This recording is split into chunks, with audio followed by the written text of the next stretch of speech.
and they're just really ready, goes like that. So just remember, the more change you do, the more extreme, crazy things that you do, your body will react defensively. Okay, so long term, you got to think long term. Okay, I know we all want to lose weight really fast, but you've got to look at the big picture. All right, so we have that sheet. So the thing to understand about protein is that protein is what is the building block of your body. Your bones, your hormones, your enzymes, your hair, your skin. So if you can imagine taking protein out of your diet, how these things would suffer. Okay?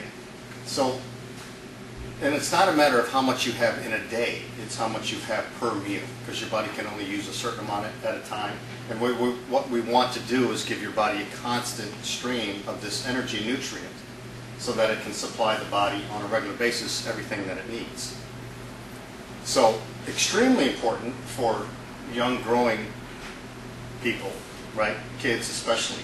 And they're probably the ones that have the least amount of protein because they're looking for what's the easiest. They're eating the snacks, the chips, the Red Bulls, the bowls of cereal, the fat-free muffins, whatever it is, the things that are easiest and that taste good. And yet they're the ones that need it probably the most in their lives at that point, because that's when they're in the state where they're growing the most, and so they need protein. So the idea is to have protein with every single meal, and that does two things. Not only does it supply the body on a regular basis what your body needs, but it also keeps you from overeating carbohydrates. When we build meals in our home, we start with the protein. Okay, what are we going to have, whether it's breakfast, lunch, dinner, snack, whatever, what's the protein? And then we build a meal around that. We're going to add a carbohydrate, we're going to make sure that we get the fat nutrients that we need. So by starting with protein, you're going to eat less carbohydrates automatically. And then if you can get yourself with your plate to eat your proteins actually first, then you are for sure going to eat less carbohydrates. If you're going to eat your carbohydrates first, the ones that taste the best, right, you're less likely to finish your proteins. It's just human nature, just how that works. And you're more likely to overeat carbohydrates. So getting back to what Carolyn said, too much of any one food source ends up, what it does is it ends up turning to fat in your body. Your body can only use a certain amount, and then the excess gets turned to fat very efficiently in your body.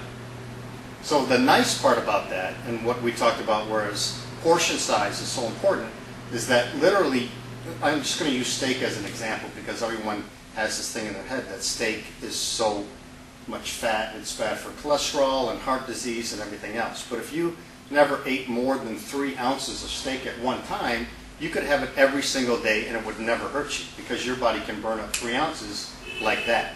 And there's no excess. Your body will use all the protein in it, all the amino acids, all the fat, and put it to all the places that it needs to. The problem is we tend to go a month without steak. Maybe we start craving it, and then what we do is we have 12, 16 ounces at one time. Well, that's 4 times more than your body can handle at one time. Then it becomes a problem because all that excess gets stored as fat, clogs your arteries, adds too much cholesterol at one time. That's what causes problems. So that's where portion size is so important. Okay? So protein just provide all the essential nutrients that are important to support life. If you think of the enzymes, and on the cellular level, protein is one of the building blocks of our body. So try to think of every single meal that it has a certain amount of protein in it. Look for that, whether it's some string cheese or the good bars that they have these days, the Zone bars, Balance bars, the Pure Fit bars, they have protein in them. And even though they taste crazy good, some of them, like this is like a Snickers bar. What is this? It has caramel and everything else and protein in it. Well, it still works. It works in your system. Carbohydrates, here's the nice thing about carbohydrates. Whether it's a graham cracker or whether it's a stem of broccoli, it's the same form of carbohydrate. It all breaks down in your system into one form, which is called glucose. We hear it talked about being blood sugar.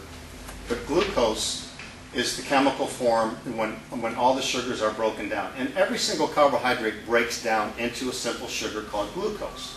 Whether it's fruit, vegetables, potatoes, bread, rice, pastas, All of those are carbohydrates. They all break down into glucose, and it's the same form, glucose. Now the difference is there's a lot of nutritional value in carbohydrates. There's about 0 nutritional value in a graham cracker.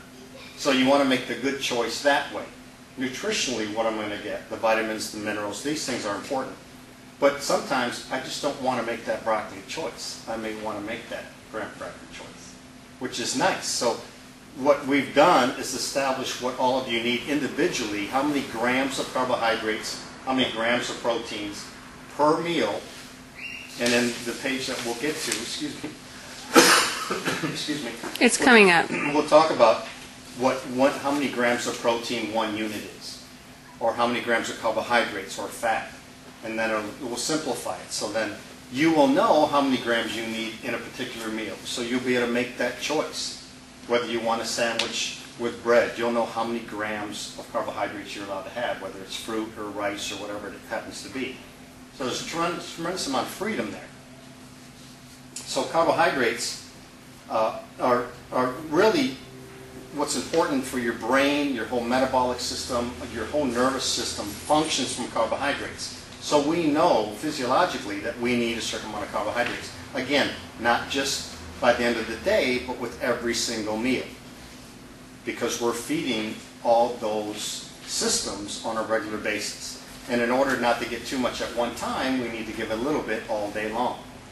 If you can think of it in terms of a furnace, and if you give that furnace a small amount of coal on a regular basis all day long, it burns very hot. And that's like giving it proteins and carbohydrates and fats. That's your system, that's your metabolism. Your body gets to a point where it burns calories very efficiently. You're never overloading it, because if you take that same furnace and you put too much coal on it, it smothers it, and it takes a long time to get going.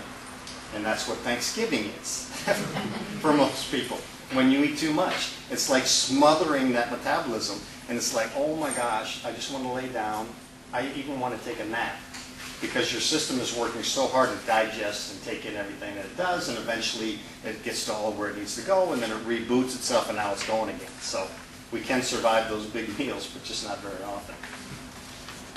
Any questions about that? Are we clear that what carbohydrates are, that they're actually vegetables and fruits? They're not just the breads and grains and pastas and such. And then on the back, when we talk about the fats, fats do a lot of different things, but one of the most important things that it does nutritionally is it sends a message to your brain that you're satiated, that you're actually full.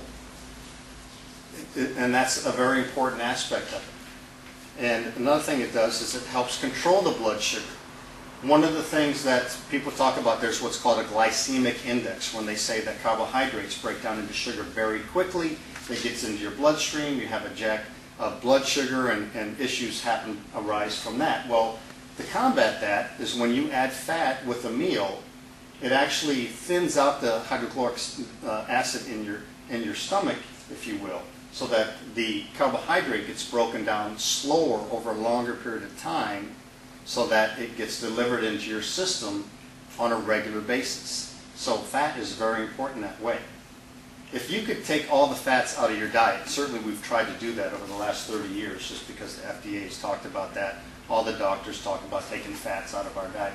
If you could actually do it to the extent that it's 100%, you would eventually, your systems would start shutting down, because there's such a thing called essential fatty acids that Carolyn talked about earlier that are necessary for all the functions in your body as well. So luckily we're getting fats even when we don't realize it.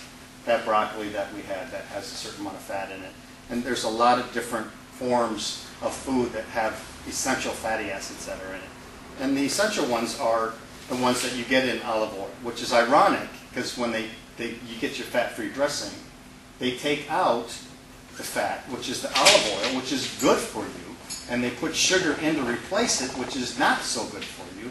So it ends up being really a worse product than the one that has the fat in it. And you have this license to have twice as much because it's fat-free, so it doesn't hurt me, so I'll just have twice as much.